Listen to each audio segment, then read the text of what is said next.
Well, it's Sunday, October 10. Had my bike for about 6 months now. Let's check the odometer here.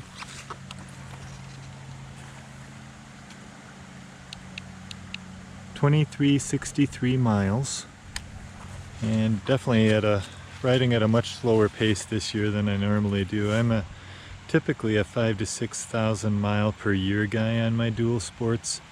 This year my miles are way down because I split my time between riding this and kayak fishing. So kayak fishing cut way into the miles this year. But I wanted to do a 6-month review here on the new for 2021 Kawasaki KLX300. This is a bike that's been incredibly popular throughout the United States this year. I feel really fortunate that I was able to snag one right when it came into a dealership in South Haven, Michigan in April. They got it in, set it up. I think I was about the first one to inquire, and I managed to buy it. Paid retail. This is the first bike I've ever paid retail for, but I knew I had to. The pandemic is causing prices to go haywire on both new and used bikes, so I knew if I didn't pay retail for it, another guy would come along and do it. So I bought it. Did my initial review on it, and I want to let you guys know how it's been after about 6 months of riding, just under 2,500 miles of riding. Well, it's been fantastic in short. Can't say enough positive about this bike. It's not quite the unicorn dual sport that people were hoping for, and the reason for that is the horsepower. It's about 23 horsepower, but being a 300, that's a good number for a 300cc 4-stroke. I think the true unicorn dual sport that everybody's looking for is going to be an updated DRZ 400S with fuel injection and a 6-speed transmission. But obviously that's going to cost a lot more than this bike does when that finally comes out.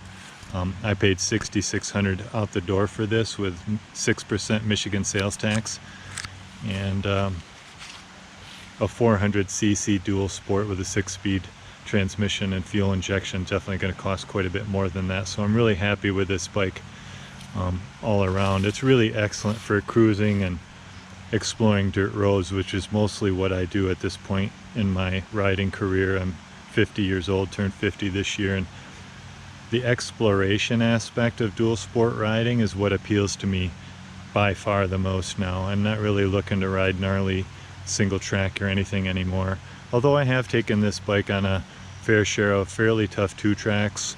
No single track this year, but some pretty challenging 2-tracks, and it did really great on that, just as well as it does on cruising gravel roads. You can also cruise paved roads at 60, 65 miles per hour, no problem. It's got a 6-speed tranny, so cruising in that 6th gear at 60 miles per hour is quite comfortable. As I mentioned in my first review, there is a bit of buzz that comes through the bars, the seat, and the pegs, but that's to be expected with all singles.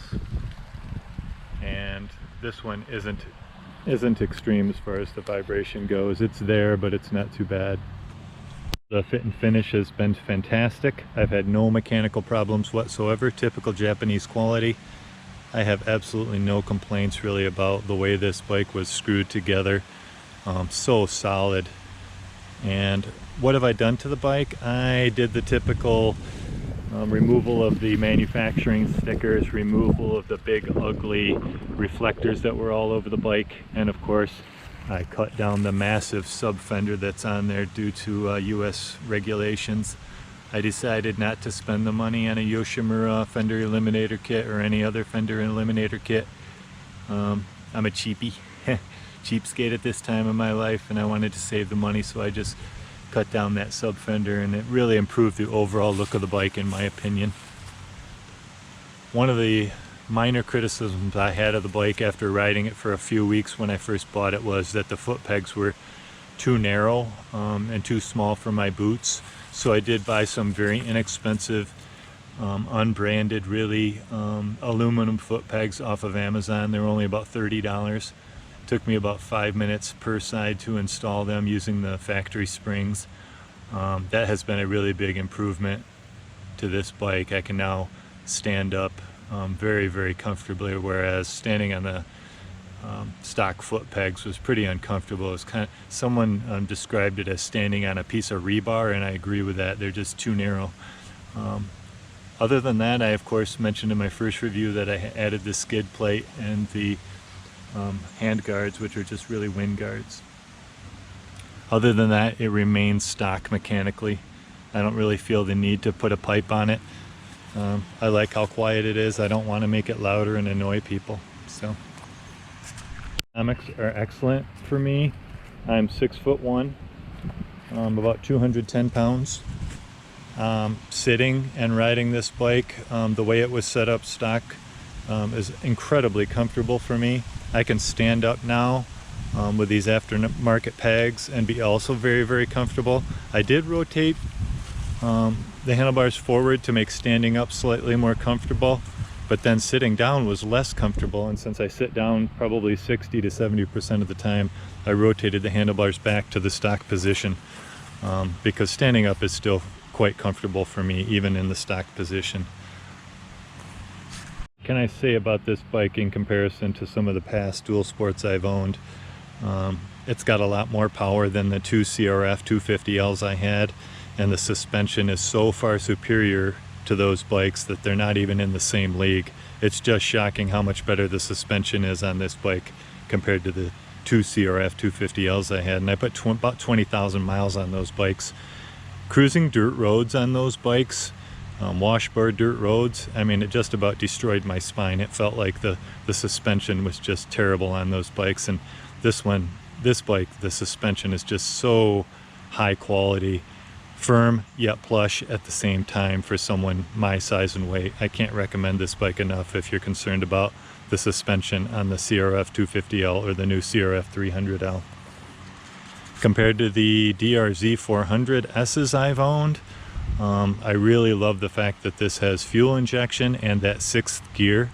Where the DRZ is superior to this bike is that additional about 10 horsepower or so that it has over this bike.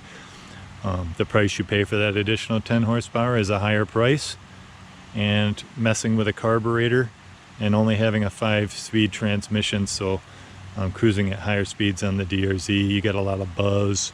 It desperately needs a sixth gear, so although this is down on power for the DRZ 400S, I'll still pick this over the DRZ every day of the week because of the fuel injection and the 6-speed transmission.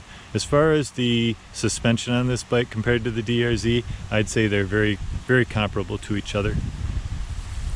Compared to the DR650 that I had for quite a while, this is obviously way down on power, but the suspension on my DR650 was way too soft, and this is far superior to that bike. And of course it's got fuel injection and that sixth gear in the DR650. Did not had a carburetor and 5 speeds, and my DR650 chewed up chains and sprockets very quickly, so I ended up wrenching on that bike a lot more than I'm going to end up on this bike. I mean, after 6 months and just under 2,500 miles, the chain and sprockets look brand new. That's one of the downsides of higher horsepower bikes, is they chew up chains and sprockets much quicker than a bike in this class. And so if you're like me and you don't want to wrench on your bike all the time, this is definitely a good way to go over a 650. Say in conclusion about this bike, it's a huge step up from the CRF 250Ls that I had. It's a really wonderful all-around dual sport exploration bike for exploring beautiful West Michigan where I live, and I can't recommend it enough. Fantastic Japanese quality and fit and finish.